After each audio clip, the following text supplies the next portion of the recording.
Faslun tuhramus shalah allati laisa laha sabab mutaqaddimun wala muqarinun fi khamsati awqat.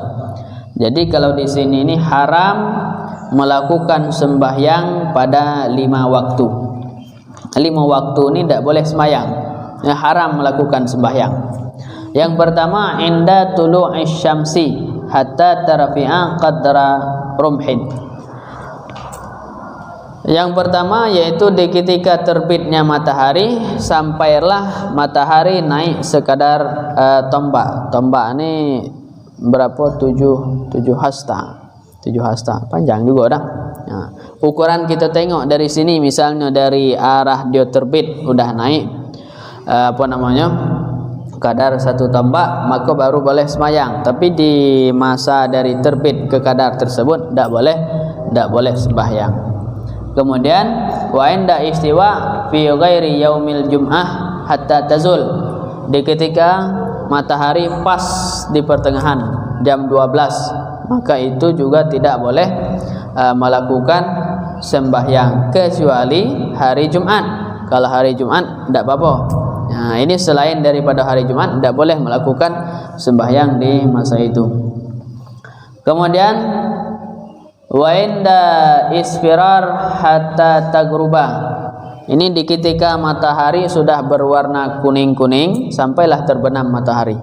Nah, hampir nak tenggelam ya. Nah, itu tidak boleh.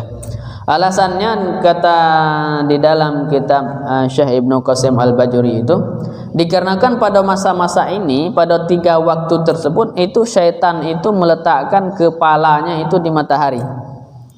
Karena ada yang masa itu orang menyembah matahari, jadi ditaruhnya kepalanya di situ seakan-akan orang bukan menyembah matahari tapi menyembah setan.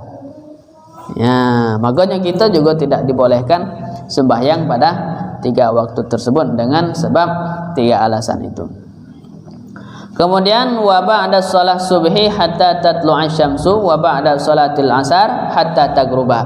Setelah sembahyang subuh dan setelah sembahyang asar tidak ada sembahyang. Ya, tidak boleh sembahyang. Ini tergantung bila kita mengerjakan sembahyang, bukan dengan waktunya.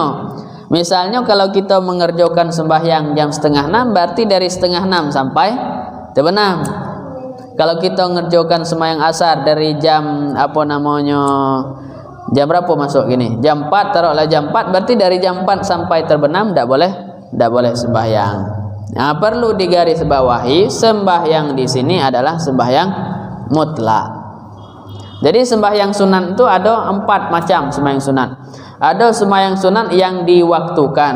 Sembahyang sunat yang diwaktukan itu seperti contoh Idul Fitri, itu sembahyang sunat yang diwaktukan. Ada sembahyang sunat yang sebab sembahyang tersebut sudah terdahulu. Seperti apa sebab terdahulu tersebut? Seperti sembahyang sunat wudu ataupun seperti sembahyang gerhana. Itu kan sebab, ada penyebabnya. Ada juga sembahyang sunan itu penyebabnya adalah terakhir. Mana penyebabnya setelah sembahyang? Seperti kita sembahyang istikharah. Jadi tujuan sembahyang adalah ke depan. Ya. Dan yang ketiga, ada sembahyang yang tidak penyebab, yang tidak ada diwaktukan. Sama seperti sembahyang sunat mutlak. Maka sembahyang sunat mutlak tidak diwaktukan dan juga tidak memiliki sebab. Maka sembahyang inilah yang diharamkan sembahyang pada 5 waktu ini.